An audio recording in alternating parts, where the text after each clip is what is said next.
Hello, everyone, and welcome back to Red Menace. So we've done a lot of current event episodes the last while because there's been a lot of current events happening.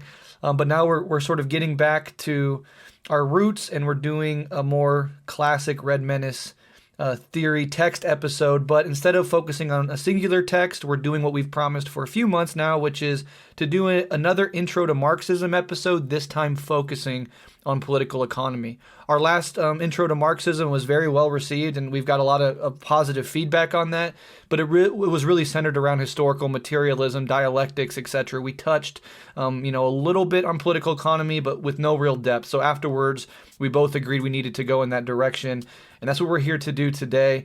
Thank you, as always, to all of our Patreon supporters. If you have a little bit of extra money laying around and you want to get access to bonus content that Alyson and I do, feel free to join our Patreon. If not, money's tight for everybody. We understand. Something as easy as sharing this episode with a friend or leaving a positive review on Apple Podcasts does a lot, and it really is something we deeply appreciate.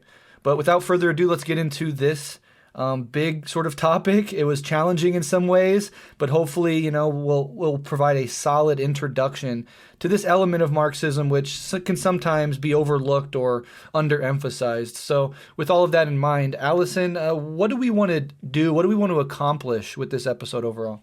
Yeah, so again, this is kind of, you can think of it maybe as a complement to the Marxism 101 episode that we did. So we did that introductory episode, and like Brett got at, we were really focused on dialectics and historical materialism, which kind of have some of the more kind of clear philosophical content in Marx.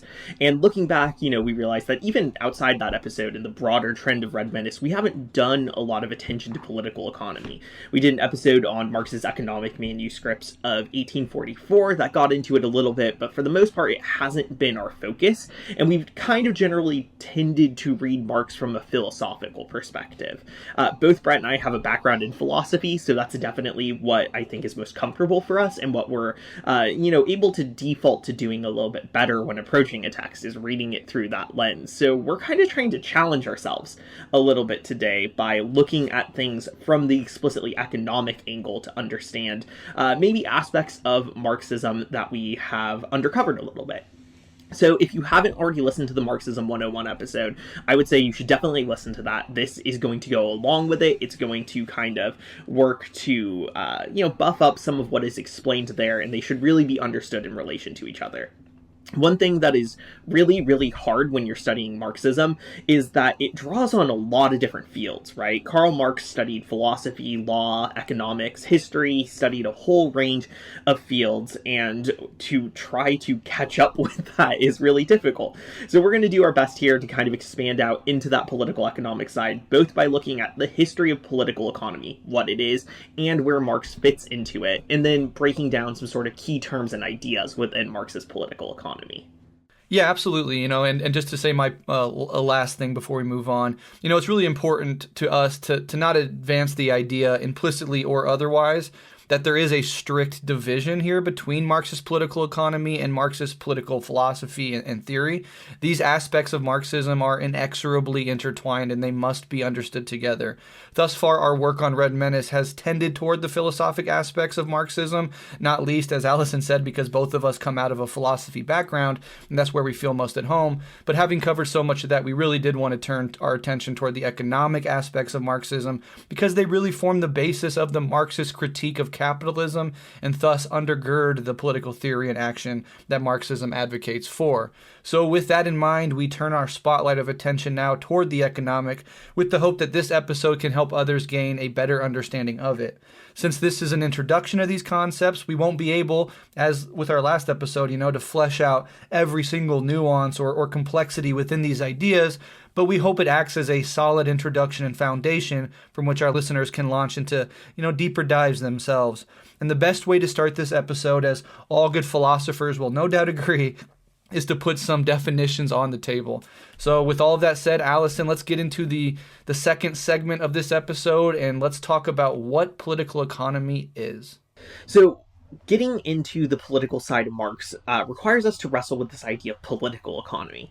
We're going to make the case that Marx himself was, engaging in political economic work while criticizing political economists, and we need to understand exactly what political economy is in order to kind of unpack what all this means and to provide some of the important historical context for understanding these issues within Marx.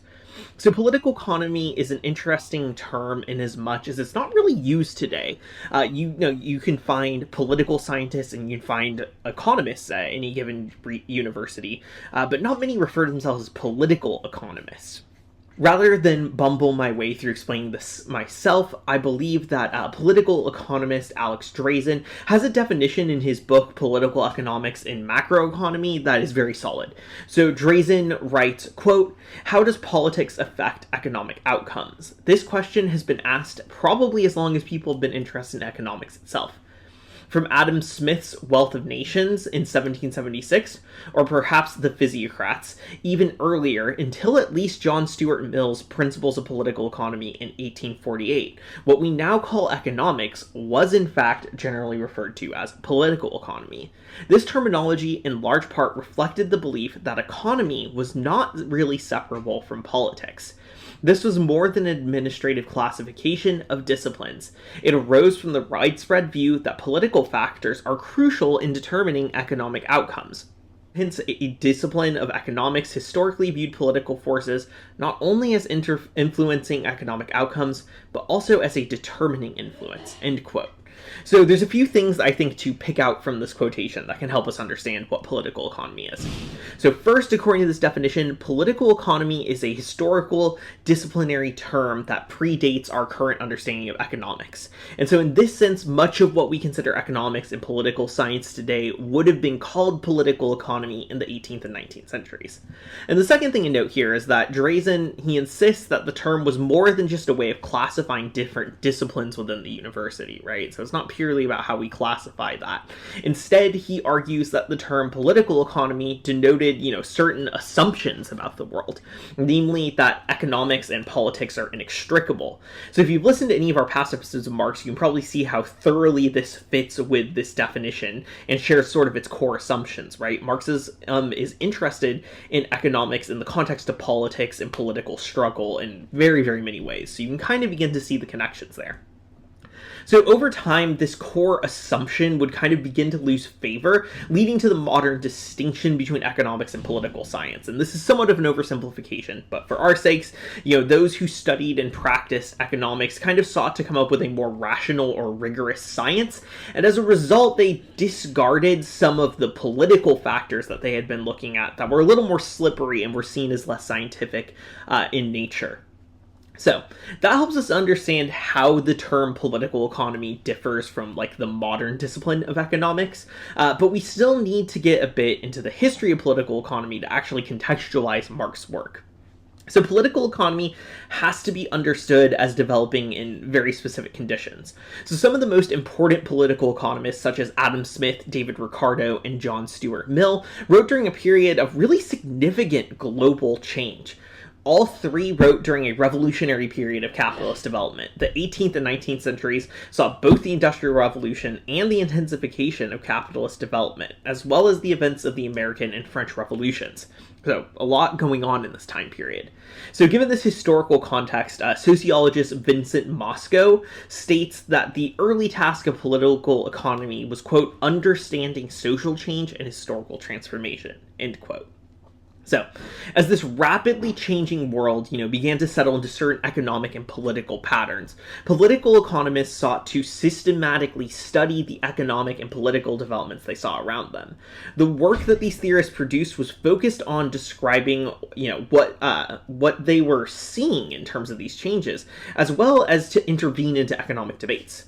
So, for example, while much of Adam Smith's work is focused on giving a descriptive account of the emergence of capitalism, he also, was an advocate. He intervened into debates about mercantilist state policies, suggesting that a more hands-off approach to economic development was best. So there's both a descriptive aspect of political economy as well as a more prescriptive aspect, wherein those theorizing it are also advocating for certain things. So again, we should be able to start to see how Marx fits into this tradition. So Marx also wrote during a period of intense revolutionary change, witnessing not only the intensification of capitalist relations, but also during a period of socialist organizing and revolution, right? Marx was able to see the Paris Commune happen. He was able to see these early struggles against capitalism.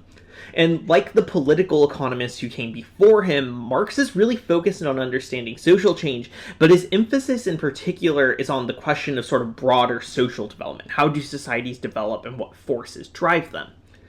And additionally, Marx, he fused a descriptive of prescriptive analysis of political economics in his own work, right? While Marx provides a very thorough analysis of the historical conditions from which capitalism arose, as well as the laws and contradictions which would govern capitalist society, he doesn't just stop with providing a description of these processes, right? And this is like a very important part of Marx. Marx, in addition to analyzing economic development, also organized towards revolution. He advocated explicit political and social changes and focused on a theory of capitalist development that could be used to change the world, not just interpret it, in that famous quote of his. So in this sense, Marx clearly falls, within a similar paradigm to what the political economists are doing in their projects. And, furthermore, we could say that Marx has a method which is thoroughly grounded in political economy. The political economists shared a conviction that understanding economics required understanding society through multiple fields of studies, employing the tools of various disciplines to do so. For political economists, the economic, political, social, and scientific aspects of society were not just like separate domains, but they were part of a greater whole, a social totality, if you will.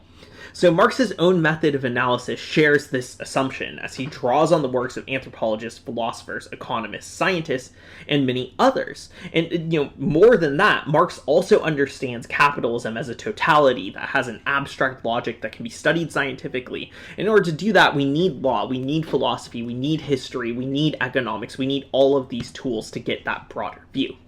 So, hopefully this gives you a bit of an understanding of exactly what political economy is, and maybe more importantly, why it's important to understand it in order to understand Marxism, right? Like, there's a very clear relationship between the two.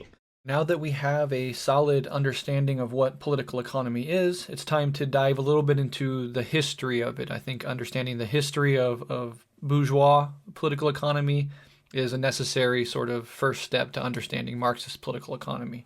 So to fully understand the development of political economy, one is always brought back to the doorstep of the grandfather of liberal economics, Adam Smith. Although largely remembered today as an economist, Smith was, first and foremost, a moral philosopher. His two major works were The Theory of Moral Sentiments in 1759 and The Wealth of Nations in 1776.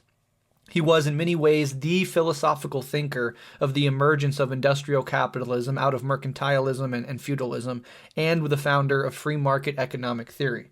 Cornerstone economic concepts like the division of labor, the invisible hand of the market, growth via competition, and the self-interested rational agent can all be traced back to Adam Smith's work. In a very real sense, Adam Smith articulated the laws and principles of free market capitalism for the first time in human history.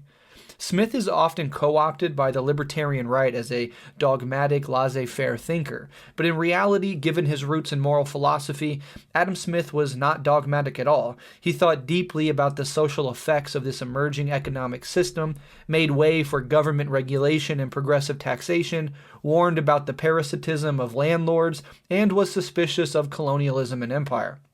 He was neither a direct ancestor of hard-right libertarianism nor robust social democracy, but a classical liberal whose economic theory was always tied, in his mind, to the greater good of society at large, though one could, and many do, cherry-pick his ideas to fit further right and even further left ideals, sometimes fairly, sometimes not. In any case, one must understand the impact of Adam Smith if one is to understand all later developments in political economy, ranging from Marx to neoliberalism and everything in between.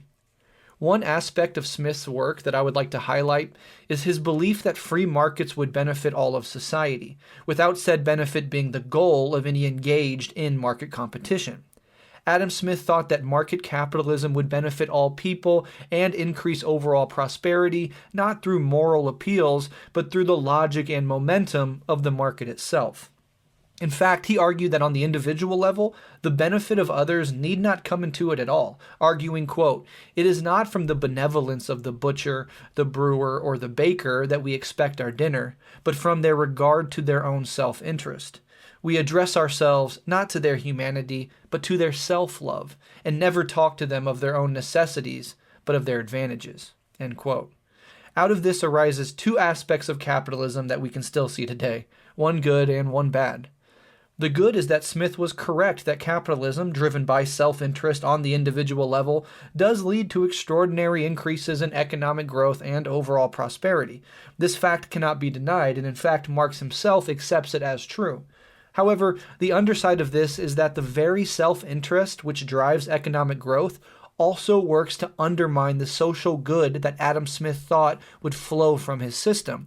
Self-interest drives those same capitalists to bust unions, bribe politicians, take over governments, monopolize and corner markets, collude to fix prices, dismiss environmental collapse as externalities, etc. While Adam Smith did grasp some of these possibilities and even warned against them, they come part and parcel with the very self-interest that undergirds the entire market system. It's pure speculation on my part, but I would argue that if Adam Smith could come back today and see how capitalism has evolved, he would be as horrified as he would be fascinated. In the final analysis, staring down mass extinction and climate chaos, his economic system has brought the human species simultaneously to new heights, as well as to the absolute brink. This underbelly of free market capitalism, this suffering and misery that it so naturally causes, is precisely where the Marxist critique of it begins. Another important figure in the history of political economy is John Stuart Mill, who wrote his Principles of Political Economy in 1848. In many ways, Mill can be seen as an intellectual descendant of Adam Smith, carrying forward many of his ideas in this new century. Like Adam Smith, he was a liberal economic thinker rooted in moral philosophy. In Mill's case, he was a proponent of utilitarianism, a consequentialist moral theory that advocated ethical behavior aimed toward the maximization of happiness and well-being for all affected individuals.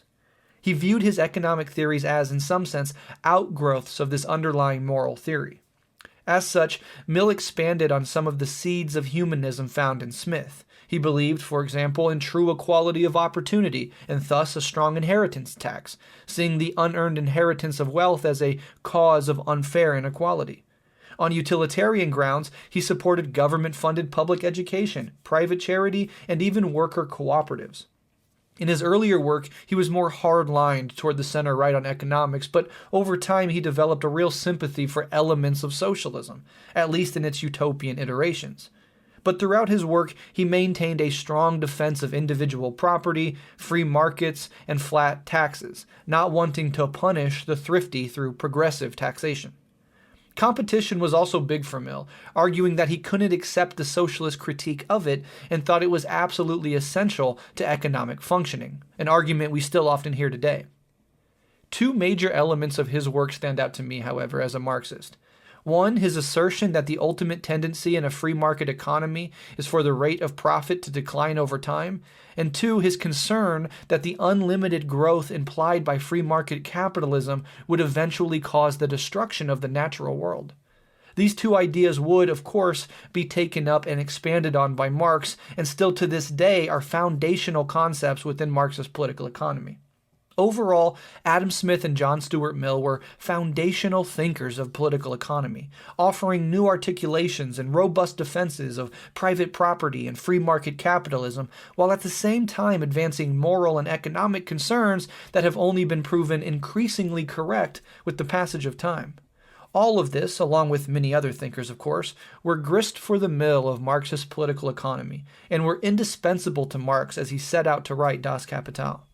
Libertarians and neoliberals, many of whom view Smith and Mill as their intellectual forefathers, all too often deform their legacies by overemphasizing the free market competition and private property aspects of their work while de-emphasizing or eliminating altogether their moral critiques and even outright socialist sympathies, such as Adam Smith's dislike of landlords or John Stuart Mill's belief in worker cooperatives. Of course, so much more could be said about these thinkers and their histories, and many debates could easily pop up around elements of my presentation here, but given the limitations of this episode, I will leave it at that for now. Alyson? So, we might then have to wrestle a little bit with the relationship between Marx and political economy in more detail. So in our definition of political economy, we made our case for understanding Marx as a political economist, operating in this tradition. And now that we've gotten some more depth on the early political economists, we can get into some details of Marxist political economy and sort of the concepts and assumptions that it imports from thinkers such as Smith, Ricardo, and Mill. Because there are some really interesting points of overlap, actually, that need to be wrestled with. So, one of the most obvious ways that Marx builds on the work of Smith is through his development of the labor theory of value. Although Marx is often credited with developing this concept, a version of the theory is found in Smith's work. In the famous Wealth of Nations, Smith writes, quote, "The labor of a manufacturer adds generally to the value of the material which he works upon, that of his own maintenance and of his master's profit," end quote. So while Smith and Marx don't have identical theories of value, and we'll get more into detail as the episode goes on, both agreed that value was produced at least partially through the labor of workers. As Breht already mentioned, Marx also expanded on Mill's work for the tendency of the rate of profit to fall. So, in terms of economic theory, it's clear that Marx was quite liberally taking concepts from earlier political economists and reworking them and clarifying them in various ways while developing his own ideas. And Marx also arguably inherited some basic insights regarding class struggle from the work of Smith. Smith is someone who capitalists and libertarians love to quote without ever having read him. And when you get into Smith, there's some interesting things that I think would push against their sort of general framework. So once again, in The Wealth of Nations, we get this really fascinating quote that's a little bit longer, so bear with me. Smith writes, quote, "What are the common wages of labor depends everywhere upon the contract usually made between those two parties, workers and capitalists, whose interests are by no means the same. The workman desires to get as much, the master to give as little as possible. The former are disposed to combine in order to raise, the latter in order to lower the wages of labor. It is not, however, difficult to foresee which of the two parties must, upon all ordinary occasions, have the advantage in the dispute, and force the other into a compliance with their terms. The masters, being fewer in number, can combine much more easily, and the law, besides, authorizes, or at least does not prohibit, their combinations, while it prohibits those of the workmen. We have no acts of parliament against combining to lower the price of work, but many against combining to raise it. In all such disputes, the masters can hold out much longer.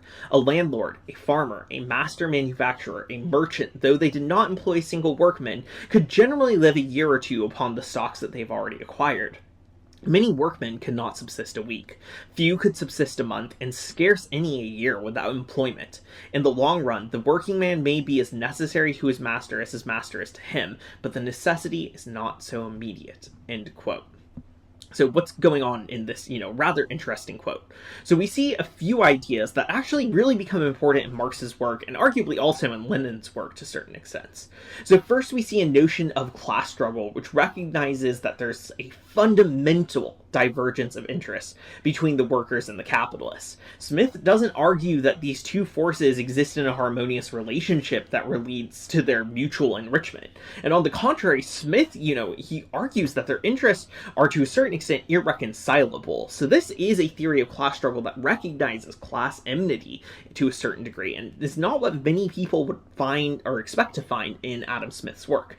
So second, Smith actually also provides an analysis of the relationship between the state and the conflict between classes, noting that the state, it's not a disinterested third party, which can just sort of mediate disputes between these two classes. And on the contrary, in fact, Smith notes that the state intervenes on behalf of and through the organization of the capitalist class in order to secure their interests above and against the interests of the workers.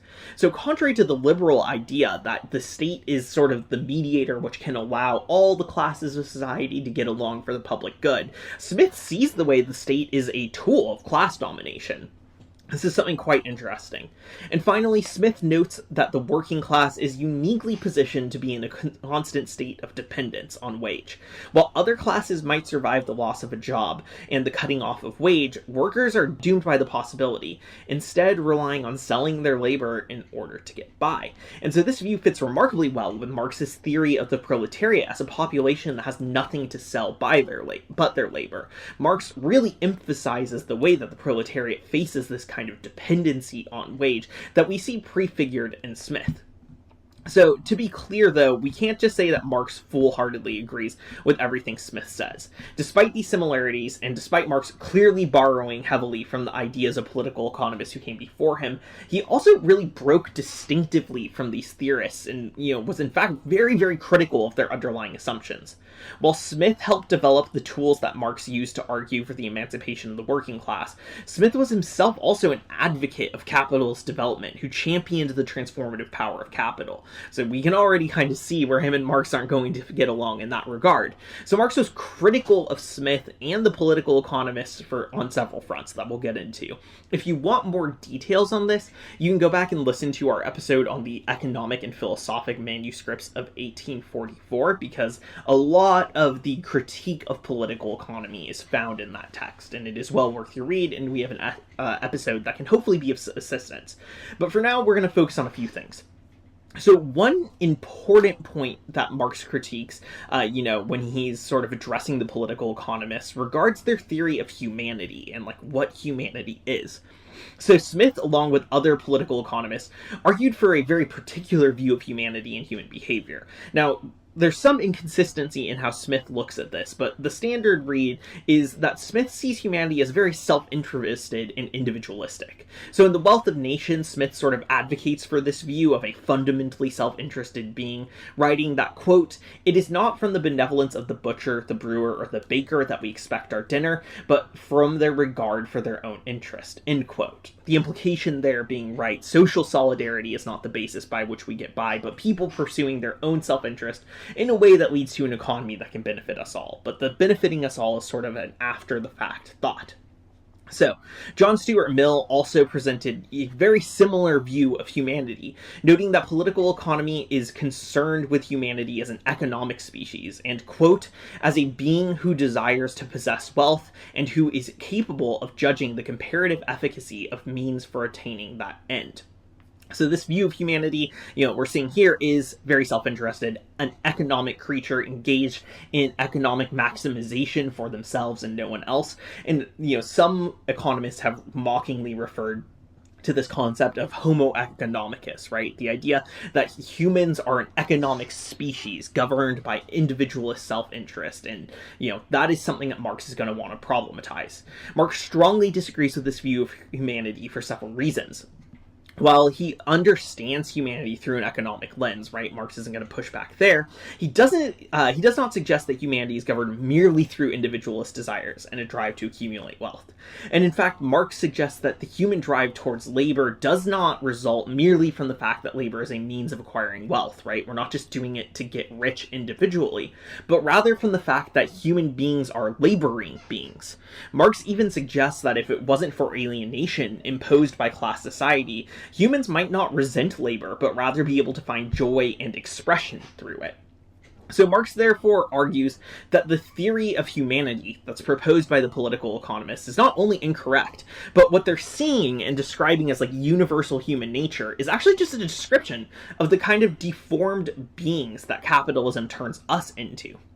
So humanity for Marx, right, is a species which is social. It objectifies the surrounding world around it through labor because we're just the kind of beings that labor, both for the good of individuals and for the collective. And this self-centered and wealth-obsessed individual that Smith and Mill sees as kind of the default state of humanity, that is in fact a product of capitalism, which conditions humans to behave in that way.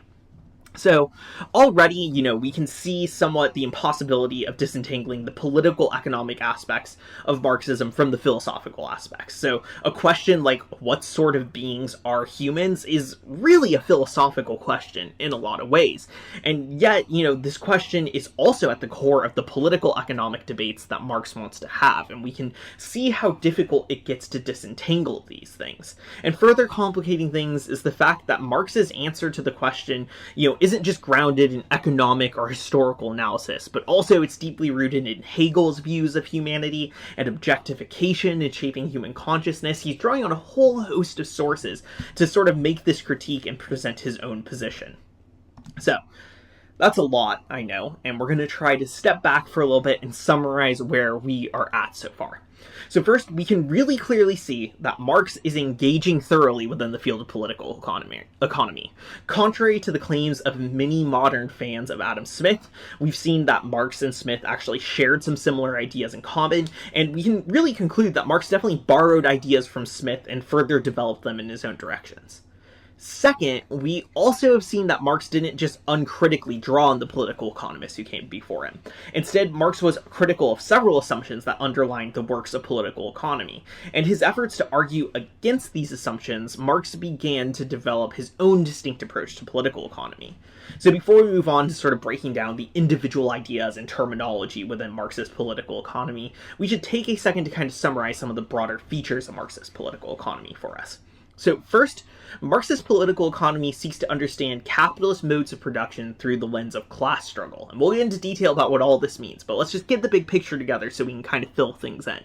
So Marx understands the struggle between various classes to be central to historical development and change. And Marx seeks to wrestle with change as much as the early political economists before him, and his explanation of change is grounded in the conflict between social classes. In particular, Marx is concerned with the two classes who are at the core of capitalist production, the capitalist class and the proletarian class. And the capitalists, they own the means of production. Again, we'll define that in a bit. While the proletariat sells their labor in exchange for a wage paid by the capitalists. So that's kind of the first feature we want to focus on in Marxist political economy. Second, the economic conditions of capitalist society are characterized by the development of the proletariat as a group of free laborers. So unlike the serf class under feudalism, the proletariat is free to sell its labor as it pleases. Workers can move to new towns if there are better job prospects there. They are free to choose their employer to the extent that an employer wants them. So at the same time, the proletariat does not own any productive property themselves, and so they're instead forced to work for capitalists who do own private property. And the profit of the capitalist class, therefore, comes directly as a result of the work being done by the working class. Workers are paid the minimal amount needed to stay alive and continue working, while capitalists profit from the additional value produced by the workers. There's therefore kind of a tendency towards accumulation of capital in the hands of the capitalist class that's at odds with the interest of the proletariat. Finally, as a result of this relation, the interests of the capitalists and the proletariat are at odds with each other. This means that at the core of capitalist economic relations is a tension produced by these diverging interests. And as a result, capitalist society is marked by instability and crisis resulting from these contradictions, such as the contradiction between class interests at the core of capitalist production. So for Marxist political economy, these contradictions, they can be isolated, they can be studied, and the instability created by these contradictions are a present factor within all class societies. So this explanation, scratches the surface of Marxist political economy and hopefully gives you, something to latch onto in order to understand things a little bit better. But this is where we're seeing some of the Marxist views develop from. One quick digression before we move into the details of Marxist political economy, and that is centered around modern economics, the stuff that we're taught in high school and college. I want to remind people that if you take a course in economics in college today, as many of us might have, it will become immediately obvious how disconnected from politics economic departments have become. Long gone are the days of considering the moral and social implications of these ideas. Today, economics is largely presented as an almost mechanical science, disconnected from the passions of politics and thoroughly enmeshed in capitalist assumptions. In fact, you can get a bachelor's degree in economics in many universities and never even hear the word capitalism at all. That is because economics in the neoliberal era is not an open exploration of different economic paradigms or an intellectual endeavor that takes itself as an object of criticism, but rather it is the ideology of capitalism masquerading as a science. It acts, like priests did in the times of feudalism, largely as a naturalizer of the current paradigm and status quo. It takes on board the assumptions that capitalism is correct and that it is here to stay, and then operates from those assumptions. Assumptions, mind you, that are rarely, if ever, questioned in the field itself. Anyone who has come into contact with an economics major can immediately understand what I am saying. Their comprehension of the world is so one-sided and deformed, it's almost laughable. Unless they've also taken rigorous humanities courses or otherwise have interests that transcends the narrow halls of their chosen field, they will likely be not much more than a mascot for the status quo, if not a full-on reactionary. This is no mistake. The fact that these same people will scoff at the mere idea that Marxism could possibly be a science adds an extra juicy layer of irony to the whole ordeal. On Rev Left Radio, we did an episode on the Great Recession, and in that episode we discussed how economists leading up to that crash got virtually everything wrong, how they were often funded by nefarious right-wing sources, and how they act first and foremost to legitimize the capitalist system and pay no price for repeatedly getting it wrong afterwards. If you're interested in this stuff, definitely check that episode out. But without further ado, let's jump into the details of Marxist political economy. I'll start this section off with a discussion of the means of production and the productive forces. So if you have been on the left for any reasonable amount of time, you've almost certainly come across the term means of production.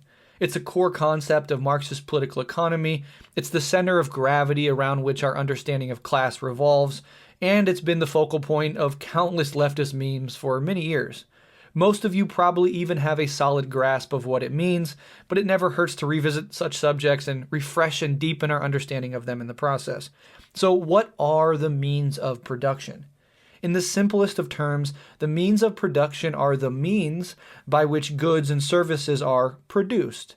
This includes raw materials, which are essential inputs used in production, from trees in the logging industry to cobalt in the construction of cell phones.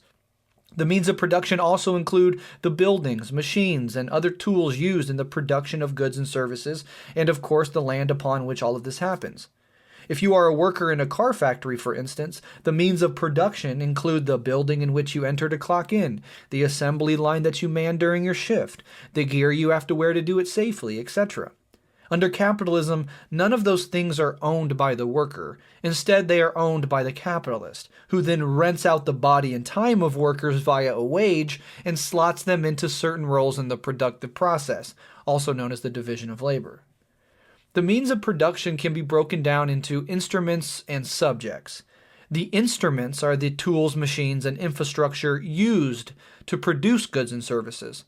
And the subjects of labor are the natural resources and raw materials that are acted upon to produce goods and services. Together, they form the means of production. If you are a fast food worker, the means of production are all the things you use and act upon while at work to produce the food for customers. Fryers, stoves, cashier registers, the building you're in and the land it sits on, the infrastructure of the drive-thru, etc. In Marxism, the means of production and who owns them gives rise to a set of social relations. Your boss owns the factory you work in, and you are their wage worker. The landlord owns the land you live on, and you are their tenant. In both cases, the owner depends on the worker-tenant to create value for them, and carves out any surplus value the worker-tenant creates as profit for their individual enrichment. Profit literally couldn't exist if, for example, the workers got paid the full value of what they create.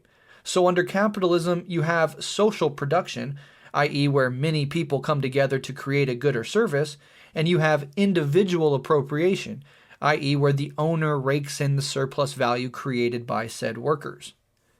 Moreover, the means of production are foundational to the Marxist conception of historical materialism, since it's the technological improvements in the means of production and the new social relations that they necessitate, which is the driving force behind socio-historical evolution. If you want to learn more about that, check out our Introduction to Historical and Dialectical Materialism from a few episodes back. Additionally, the means of production form the basis of the Marxist understanding of class, because what class you are in is dictated not by your income or status, but by your relation to the means of production. If you own the means of production and thus employ others to create value for you, you are a member of the bourgeoisie. If you do not own the means of production and instead are forced to rent out your body and time in the form of labor to a capitalist, you are a member of the proletariat. In this way, a multi-million-dollar NBA athlete, for example, can still be a member of the proletariat, and a small business owner raking in $80K a year as real income can be a member of the bourgeoisie, the petit bourgeoisie to be exact. In any case, this relationship to the means of production forms the foundation of the Marxist conception of classes, and thus class conflict and ultimately revolution. Now, let's move on to the productive forces. What are the productive forces? For Marxism, the productive forces are the combination of the means of production, as outlined above, and the human labor power that is its engine. Interestingly, this concept is almost certainly derived by Marx and Engels from the work of Adam Smith, showing once again the historical development of these ideas. In any case, the forces of production extend beyond the means of production to include living, breathing human labor itself. Without this key element of human labor power, the means of production themselves would be meaningless. A capitalist can own a huge factory with cutting-edge machinery fused with the newest technology, but it's all utterly meaningless without the workers to put these things to use. As a side note, it's worth pointing out that the reverse does not hold. Workers could easily collectively own the means of production and operate them successfully without the existence of the capitalist, as every worker cooperative in the world proves. This human element is also what makes the strike such a powerful weapon. It shows, with extreme clarity, the absolute necessity of the workers. This is why the capitalists, often working hand in hand with the state, do everything they can to break strikes and destroy the unions that often make them possible. But I digress. In addition to the means of production and the living human labor power that propels it, capital itself is also included in the forces of production. More on that later. But it's important to note that the scope of the productive forces doesn't necessarily end here, and there is open debate about what to include in the definition of productive forces, even among Marxists themselves. Generally speaking, we can say the productive forces are composed of everything that contributes to the productive activity of human beings, including science, human knowledge, and the natural world itself.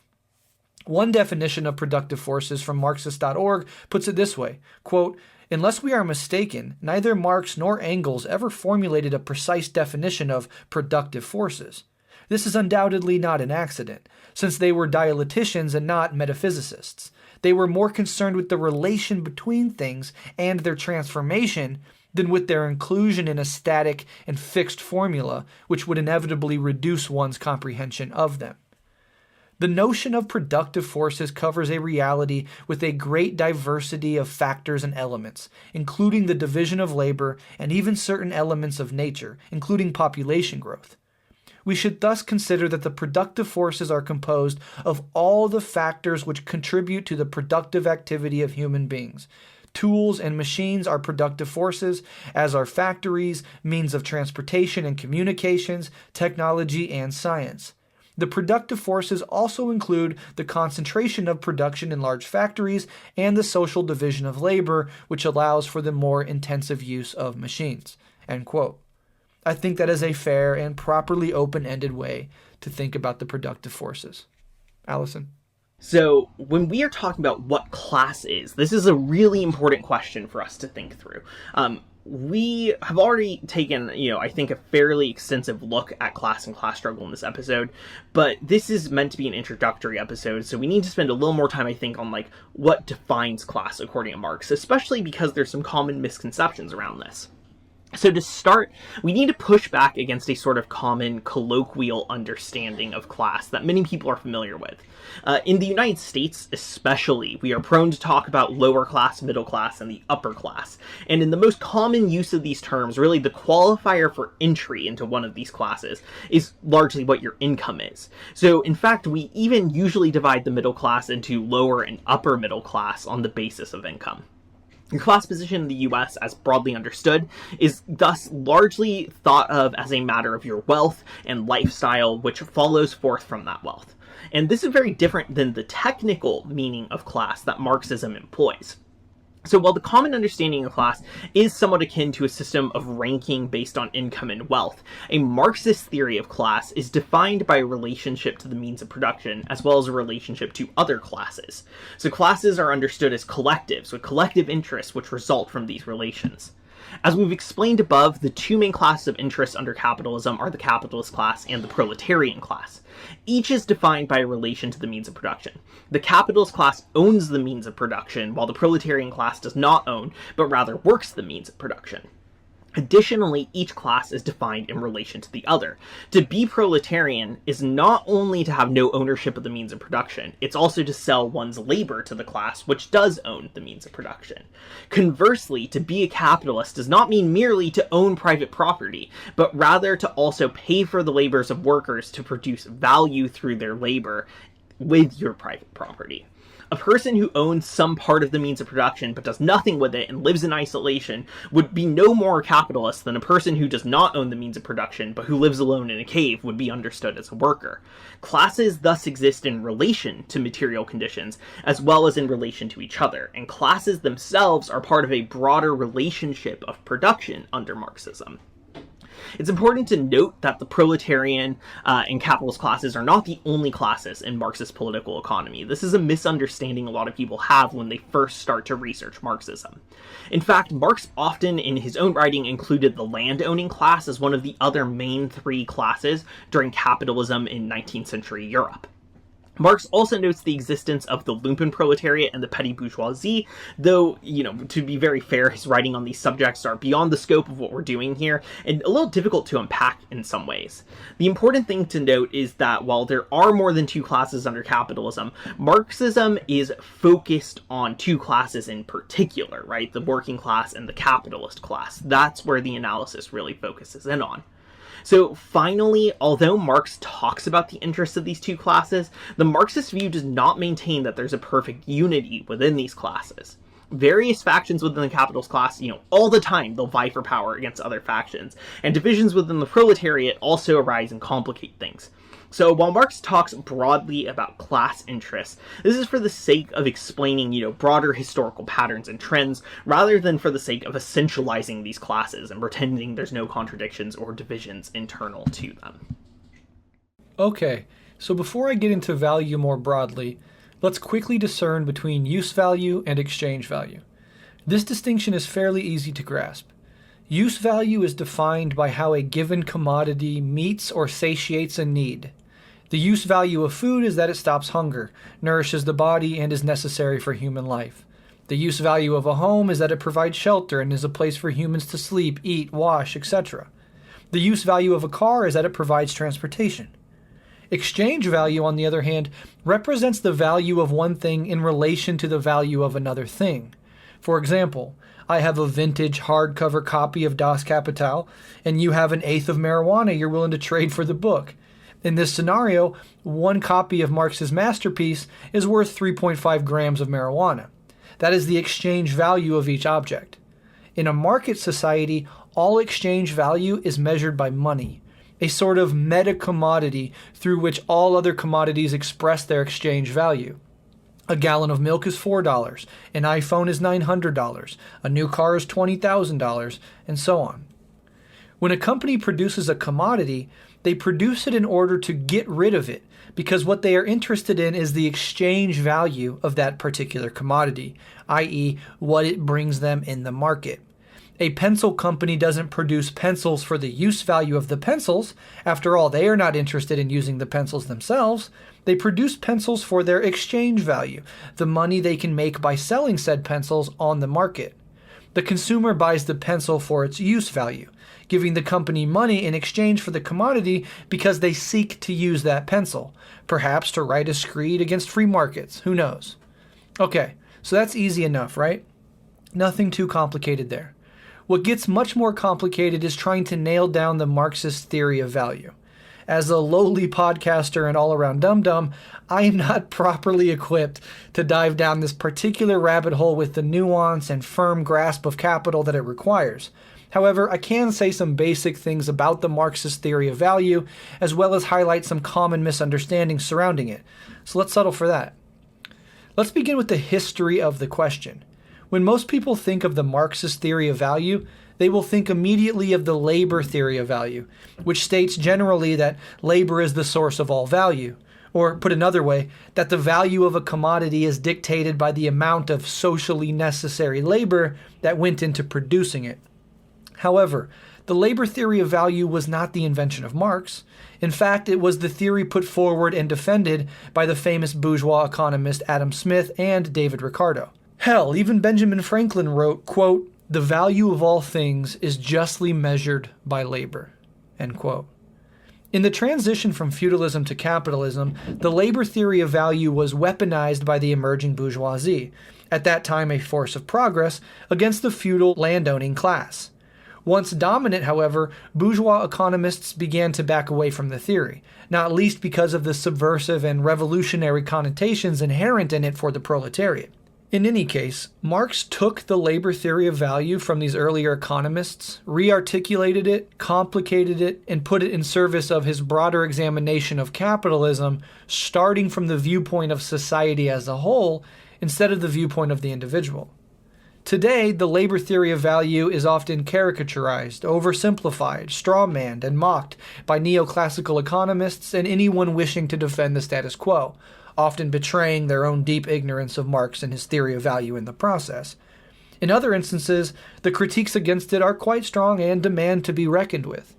To complicate the matter even more, many Marxist economists and thinkers do defend the labor theory of value, while others, like David Harvey, reject it more or less as reflecting Marx's actual theory of value.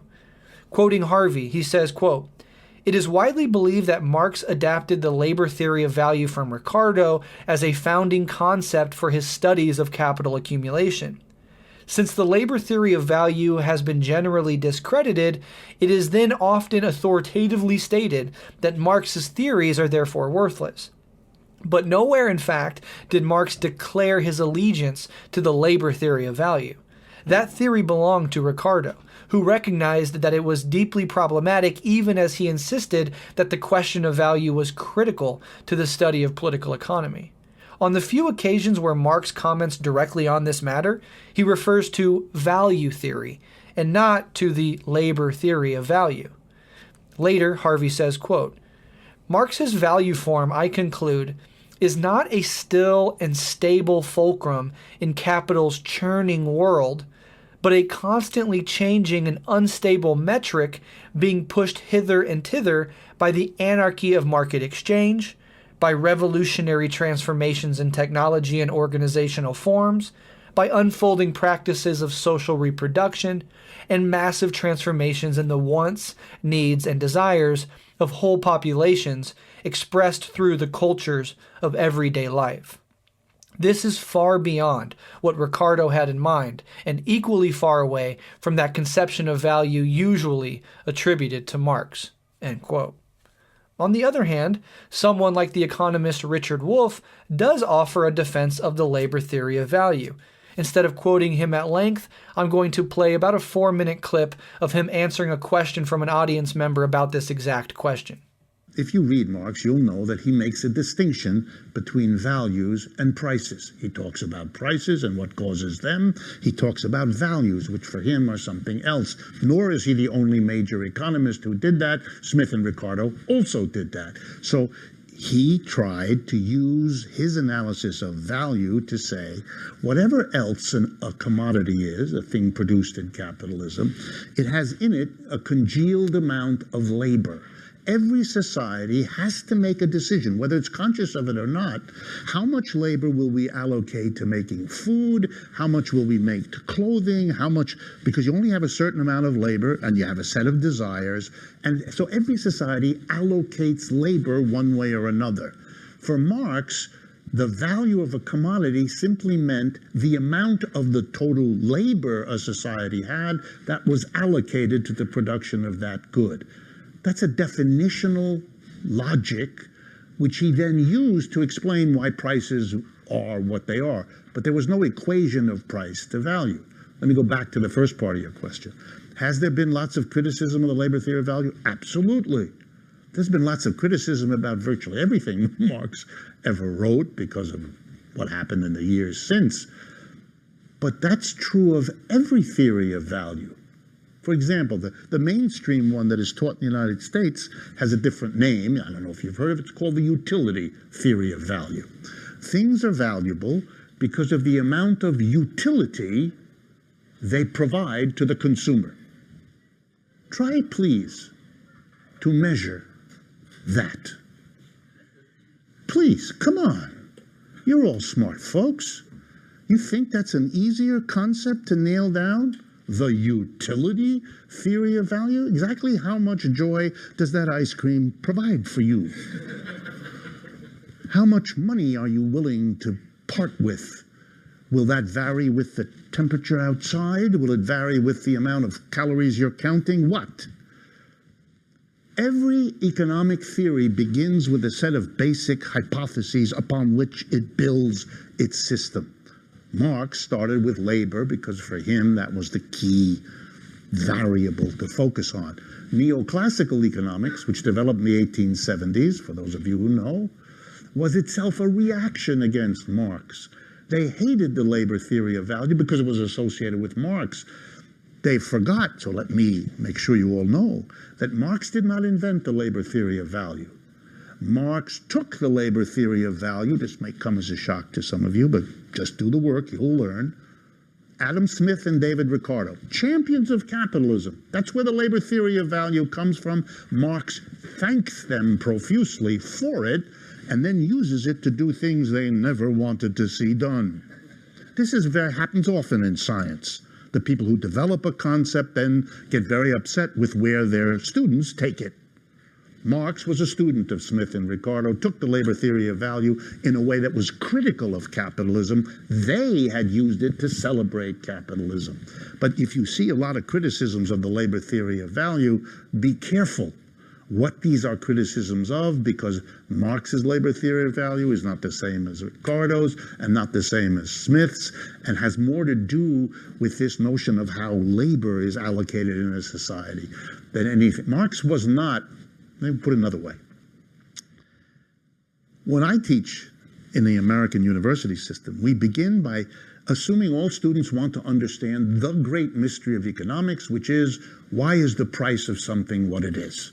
Why is the price of a hamburger $5 and the price of a Mercedes much more than that? And we begin. That's very nice. It's perfectly good to make an economics built on that question. I'm going to now exaggerate, but to make my point, Marx wasn't interested in that, and I'm not either. I got many more interesting things I want to understand about this economy than why the prices of things are what they are. I understand if you're a capitalist, you're very concerned about prices. But if you're somebody else, you might be interested, but you might have much higher priority subjects that you would. Marx is coming at it with a different agenda. And so he starts in a different place and takes it in a different way. Where you ultimately come down on this debate is up to you, and I myself have much more learning to do before I can definitively take a side. But at the very least, I hope what I've said serves its intended function, to act as an introduction to these ideas and to inspire some of you to investigate the matter more in depth for yourself. Alyson?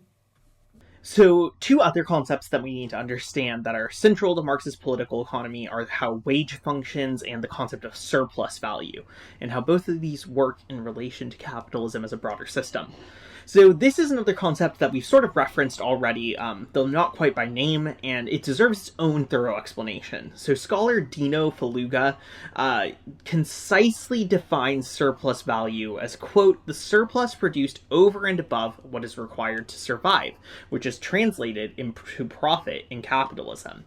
Since the capitalist pays a laborer for his or her labor, the capitalist claims to own the means of production, the worker's labor power, and even the product that is thus produced. The capitalist thus buys a product, labor power, which is turned into commodities, which she then sells at a profit on the market. Rather than exchange a commodity for money in order to buy another commodity of use to the consumer, selling in order to buy, the capitalist buys something in order to sell at a profit margin. The capitalist is thus driven by profit making in and of itself without regard to the use value of the suffering of the labor. End quote.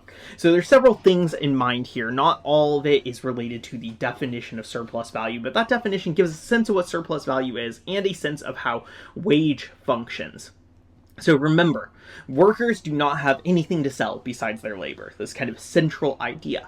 So when a worker agrees to work for a boss, they are agreeing to perform a certain amount of and time of labor in exchange for money, and that is wage. It is in the best interest of the boss to pay the workers as low of a wage as possible while ensuring that it's still enough that the workers, are able to stay alive. So as such, bosses are incentivized to pay workers enough to eat, maintain a baseline level of health, while not paying enough to allow much more. The labor of the workers produces commodities, which belong fully to the capitalists who the workers sell their labor to. And these commodities are then sold by the capitalists for money. Some of this money is then given back to the laborer again in the form of wage. Thus, some of the value produced by the laborers is returned to them, right? They get some of their value back. That remaining value, which isn't returned to them, is what we refer to as the surplus value, and this remains in the hands of the capitalists. So the notion of surplus value demonstrates the way that capitalist profits are a direct result of the labor of the workers themselves. It's why often, communists will say workers are entitled to all the value that they produce. So in this instance, they're not getting all of the value, they only get some of the value back as a wage, where the surplus gets turned to profit for the capitalists. And this shows us that profit for the capitalist classes comes directly from exploitation. It's inextricable from the exploitation of the proletariat. And it shows us again ways in which the interests of these two classes are very much at odds with each other. So now we move on to a discussion of money, capital, and the MCM formula that Marx made famous.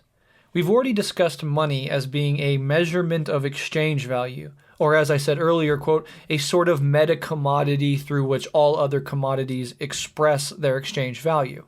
So the question arises, what is the difference between money and capital? Simply put, money becomes capital only when it is used to purchase goods or labor, which ends up in making a profit. If a shepherd sells wool for money to buy bread to eat, he wasn't using this money as capital. However, when a merchant uses his money to buy wool in order to sell the wool at a higher price, this money is capital. That's simple enough to understand. So with that in mind, let's talk about the MCM cycle, or the money, commodity, money cycle. To best explain this, I'm actually going to quote at length from Understanding Marx's Capital, a Reader's Guide, as it explains this in a succinct way while quoting Marx to help illustrate their explanation. So here's this long quote extracted from that Reader's Guide. Prior to capitalism, capital was accumulated mainly through commerce, not simply the trade in goods, but plunder, exploitation, conquest, and piracy. Marx emphasizes the importance of this historical development, in particular, the development of commodity production and exchange. This is Marx, quote, "The circulation of commodities is the starting point of capital. The production of commodities and their circulation in its developed form, namely trade, forms the historic presupposition under which capital arises. World trade and the world market date from the 16th century, and from then on, the modern history of capital starts to unfold." End quote. the generalization of commodity production and exchange, the development of a universal equivalent in the form of money, the division of labor in society, private ownership, the establishment of a world market, all of these form, therefore, the prerequisites to the emergence of capital and of capitalism. Marx explains the emergence of capital in more detail. Quote, this is Marx. The first distinction between money as money and money as capital is nothing more than a difference in their form of circulation. The direct form of the circulation of commodities is CMC, the transformation of commodities into money and the reconversion of money into commodities. In short, selling in order to buy. But alongside this form, we find another form, which is quite distinct from the first, MCM, the transformation of money into commodities and the reconversion of commodities into money. In short, buying in order to sell. Money, which describes the latter course in its movement, is transformed into capital, becomes capital, and from the point of view of its function, already is capital. End quote. With more simple forms of commodity circulation, the overall aim of the producer is the fulfillment of their own needs, not to increase their wealth. Each individual produces in order that they sell. In turn, they sell in order that they may buy the things that they need. These use values are consumed once they are bought. The circuit CMC is ended with selling in order to buy and consume. Consumption, the satisfaction of needs, in short, use value, is therefore its final goal. As explained, however, this money is not capital, as it does not seek a profit. The leap from money to capital sees a qualitative change. No longer are commodities and consumption the starting and ending point of the cycle. Instead, we see a cycle that begins and ends with money. In other words, we have the circuit MCM, buying in order to sell. The aim of this exchange is not obtaining use values, but only money or exchange value. The buyer lays out money in order that, as a seller, he may recover money. The money, therefore, is not spent, it is merely advanced.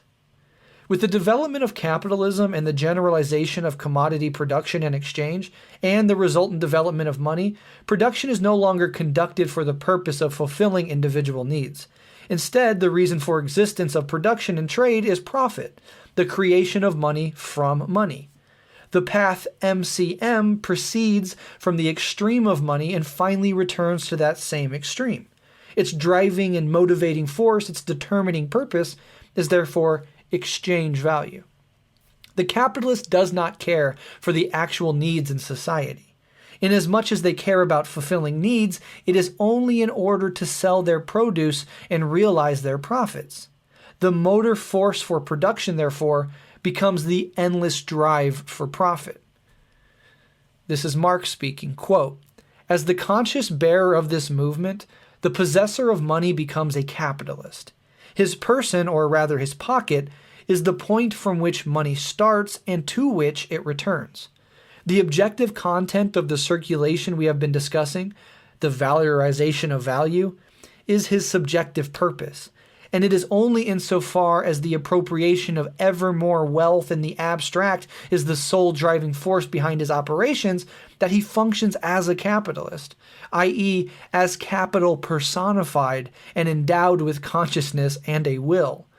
Use values must therefore never be treated as the immediate aim of the capitalist, nor must the profit on any single transaction. His aim is rather the unceasing movement of profit making." End quote. Thus, the purpose of simple commodity production is the realization of use values, that is, the satisfaction of wants. In contrast, the purpose of the circulation of capital is the realization of exchange value. Of course, in this money-making process, if the capitalist ends up with the same money as he started with, the whole exercise would have been pointless. It would therefore be more accurate to say that the circulation of capital is the expansion of exchange value and the creation of surplus value. This is what Marx means by the valorization of capital, namely the increase in the value of capital assets through the application and production of value-forming labor. Capital, then, is distinguished by its nature as self-reproducing wealth, money that begets money, value that creates more value. Therefore, as soon as money is directed at an activity that yields or promises to yield profit, that money becomes capital. And that's the end of that long quotation. And with that, we have a solid conception of money, capital, the MCM formula, as well as what Marx meant by the valorization of capital. I'd like to once again give a shout out to Marxist.com where I found this helpful guide, and I'll link to it in the show notes as well for those who are interested. So another key concept from Marx's economic works is the notion of commodity fetishism. This is a very frequently misunderstood concept, which is presented in Capital. And in Capital, Marx writes that, quote, "A commodity appears at first sight an extremely obvious and trivial thing, but its analysis brings out that it is a very strange thing, abounding in metaphysical subtleties and technical niceties." End quote. And so this is kind of how Marx introduces fetishism in relation to the commodity. So what are these subtleties? What is commodity fetishism? In order to understand this concept, we really need to first understand the sense in which Marx uses the word fetishism. So in contemporary usage, a fetish has a rather more sexual or explicit meaning, but Marx is invoking a meaning of the term that is derived from anthropology. So when we think of fetish normally, we are thinking about something related to a paraphilia. That's not at all what Marx is addressing here. So in anthropology, the term fetish refers to an object that is believed to have some sort of supernatural power contained within it. So what's important to understand here is that a fetish in the anthropological sense is something that is assumed to have these powers inherent within it. And to put that maybe in a way that might be easier to understand, these powers aren't seen as having been given to the object or instilled into the object that is the fetish. Rather, they are understood to exist as sort of innate aspects of the fetish. In a sense, a fetish is seen to have an inherent supernatural value to it. So understanding the spiritual meaning of this term can give us some clues, right, to why Marx is talking about the theological niceties of the commodity. So this is the definition of fetish that we're working with. So what the hell does this have to do with commodities? So, we can start trying to wrestle with what these theological niceties are that make the commodity go from something that's very easy to understand to something rather mysterious. So again, I'm going to turn to a quote from Dino Faluga's work, which is really, really helpful on this. He explains things fairly straightforwardly, writing, "As Marx explains, the commodity remains simple as long as it is tied to its use value. When a piece of wood is turned into a table through human labor, its use value is clear. As a product, the table remains tied to its material use. However, as soon as the table emerges as a commodity, it changes into a thing which transcends sensuousness." End quote. So the connection of the actual hands of the laborer is severed as soon as the table is connected to money and becomes a thing of exchange, as the universal equivalent for exchange. So let's kind of try to break down that explanation with a little bit more detail. When I make a table for myself, I'm, very profoundly aware of how much labor went into its production, right? Every time I use that table, I'm still going to understand it as a product of human labor, because after all, it was my own labor that produced it, right? The use that it gives me is a constant reminder of the amount of labor that it took to make.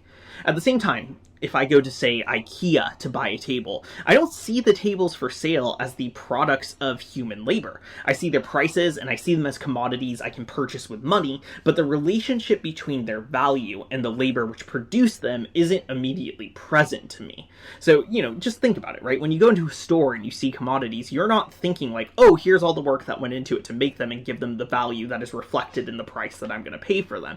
You totally kind of lose sight of all of those relations. So under capitalism, people generally view commodities this way. We tend to see value as something as inherent in commodities, and this tendency is made all the more extreme as a result of kind of a consumerist culture in which the commodities we consume are understood as signs of social status rather than as products of labor. So this tendency to see value as inherent in the commodity rather than as a result of human labor is what Marx means when he uses the term commodity fetishism. So the commodity becomes a fetish, and rather than having a supernatural value to it, it has value in the economic sense. So commodities ought to be understood instead, right, as products of human relation, but instead we come to understand them in relation to money and exchange for other commodities. Marx writes that our interactions with commodities are therefore, quote, through the relations which the act of exchange establishes between the products, end quote. So unfortunately, like, this view of commodities that develops out of commodity fetishism sees commodities through the lens of, exchange, and it also warps our understanding of sort of human relations and how we fit into them. Because money and exchange obscure or cover up the human labor involved in the production of commodities, we become incapable of seeing the social processes that brought commodities to us and which are necessary for exchange to occur at all. So Marx therefore writes that, quote, men are henceforth related to each other in their social process of production in a purely atomistic way. They become alienated because their own relations of production assume a material shape which is independent of their control and their conscious individual action, end quote. So again, you may have heard of the concept of commodity fetishism. It gets read in a lot of different ways. The more common understanding, which is sort of an incorrect reading of Marx and more based on that colloquial definition, is like an obsession with commodities. But it's not quite that. It's not that we become obsessed or fetishize commodities in that sense. It is that we see commodities as having this innate value to them that obscures the actual relations which produce them, because we're seeing them through sort of this lens of exchange. So that's commodity fetishism. Hopefully that is a concept that can be a little helpful for you as well. All right, so now that we have kind of, given you a bunch of terminology about political economy and some of the history, we usually end with a few questions and kind of discussions to try to open it up a little bit, maybe make it a less formulaic approach to things. So with that in mind, the first question that I have for you, Brett, is, sort of broadly, why does this matter, right? So a thing that we talk about a lot is about how Marxism is about revolution, right? So if Marxism is about revolution, then what does all this abstract economic analysis have to do with that project? Yeah, so, to understand Marxist political economy is to understand the foundations of Marxist political theory, philosophy, and ultimately struggle. In Das Kapital, Marx put forward the first and best analysis and critique of capitalism in human history, demystifying for the first time the laws and processes that led to its historical rise and domination of the globe. This foundational critique gave rise to scientific socialism, separating socialist ideas from their utopian and moralizing beginnings and giving all subsequent anti-capitalist struggles a firm scientific footing. And even those on the left who reject Marxism as a science use the Marxist comprehension and critique of capitalism as their starting point. Up until Marx, all capitalist political economy operated sort of within the logic of capitalism itself, articulating its dynamics, defending it as a system, arguing over different forms of taxation, etc.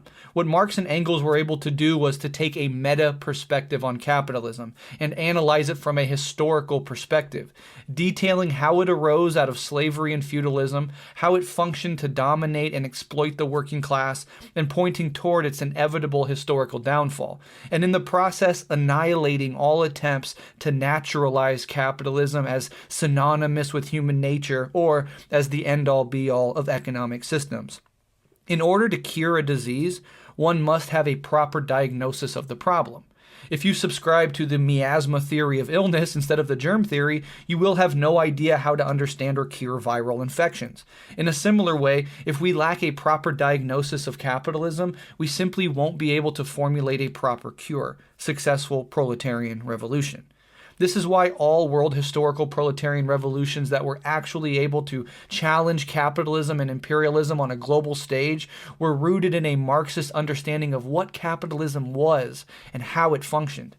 Even today, if one wishes to understand the world around them, the resurgent fascism, the incompetencies of the bourgeois state, the cyclical recessions and depressions, the massive inequality, the poverty wages, the homelessness and healthcare crisis, the neoliberal era as a whole, the mass extinction events and climate chaos, one is led back to the source of all of this misery, capitalism itself.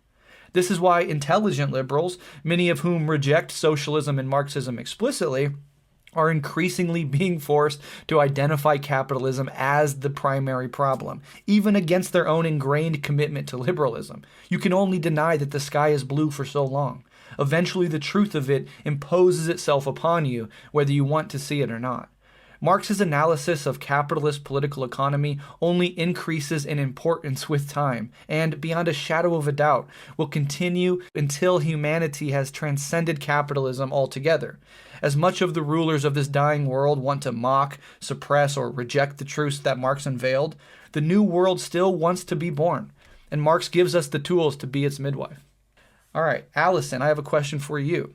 We often hear this distinction, right? We'll talk about Marxism or Marxian economics. Somebody like Professor Richard Wolff, who does good work and who is I referenced earlier in this episode, is often called a Marxian economist, right?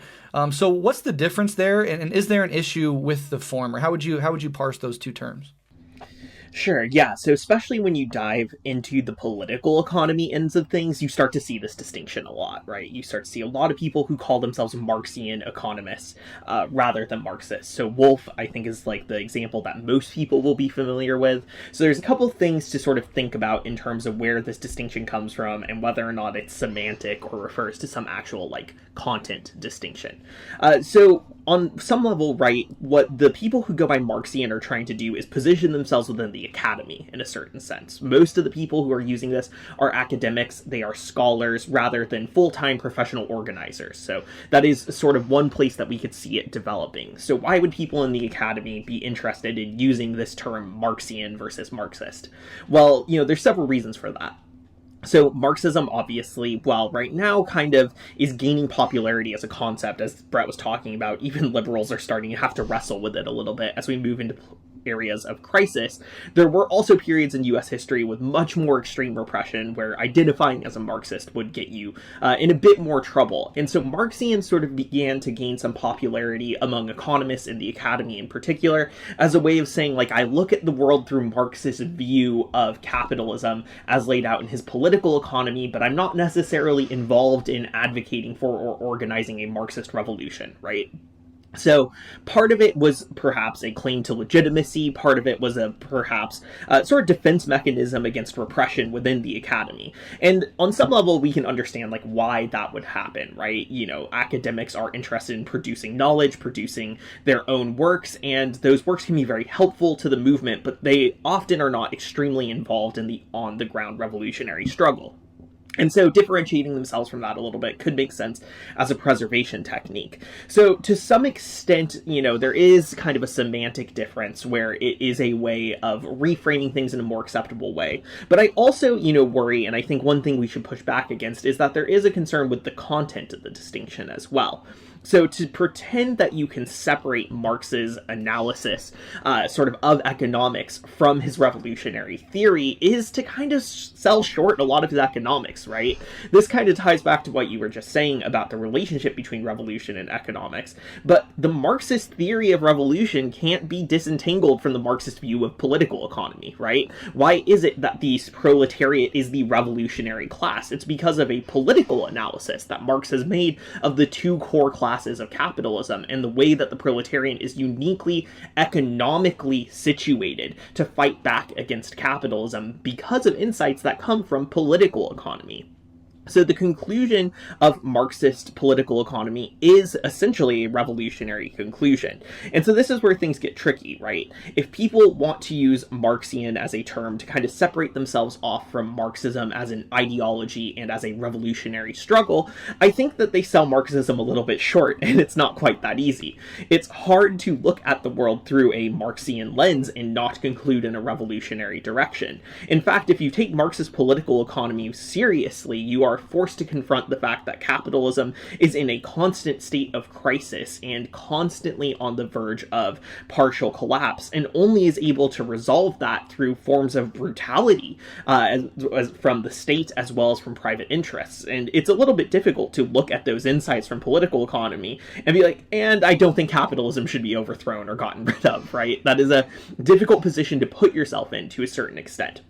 So when thinking about the Marxian versus Marxist divide, I think it's important to push back against the idea that the economics is separable from the rest of it. The conclusions regarding revolution within Marxism are informed by the economics, and the economics is also informed by a historical materialist lens. Some of what we've gotten into in this episode is the way that political economy at its core is about grappling with changes in society and historical developments. And if that's what we're really wrestling with, we can't separate Marx's more concrete economic ideas such as the tendency of the rate of profit to fall, the value form, or commodity fetishism from broader questions like historical materialism, because all of them are wrestling with the same fundamental thing, which is change in society and change in economic conditions. And in order to do that, you need both the economic, the political, and the philosophical all simultaneously with each other.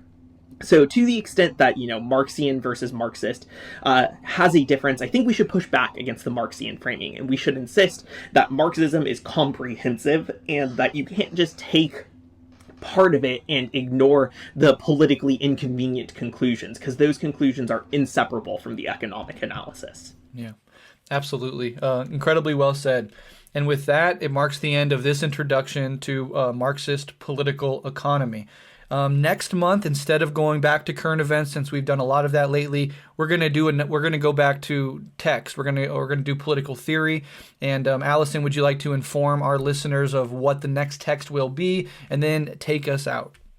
Yeah, so the next text is going to be Philosophical Trends in the Feminist Movement by Anuradha Gandhi, whose sort of name within the cadre was Avanti. She was a member of the Communist Party of India Maoist and was a part of the Naxalite Rebellion, and published this text that's a really interesting overview of kind of different sorts of feminism, recognizing both their strengths and their weaknesses and criticizing sort of bourgeois approaches to feminism.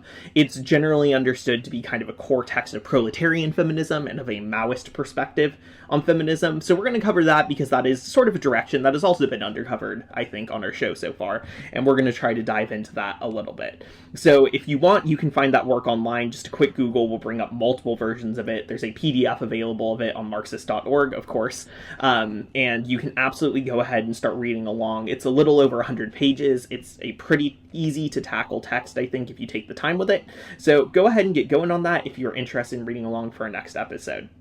As always, we are super thankful for all of your support. Like we said, we've kind of gotten off of our formula of alternating between current events and theory because of the fact that the world has just been such a wild place recently, and we've had to try to deal with that. And we appreciate that even as things get so crazy, that you all are, interested in what we have to say and supporting us, and it means a lot to us. So like Brett said, if you want, you can find us on Patreon, where we have additional bonus episodes that usually are additional content or Q&As where we clarify things and go into more depth beyond the main episode. Either way, you can also find us on Twitter, and if you would be willing to share the episode, pass it around, help it get out as an educational resource to people, that would mean a lot to us, because we put time into this, and what matters to us is that time is going to building a stronger movement and educating people in Marxism so that they can go out and fight to change the world, and that is our goal. So we thank you all so much for your support, and we will see you next month when we finally get back to an actual breakdown of a theoretical text.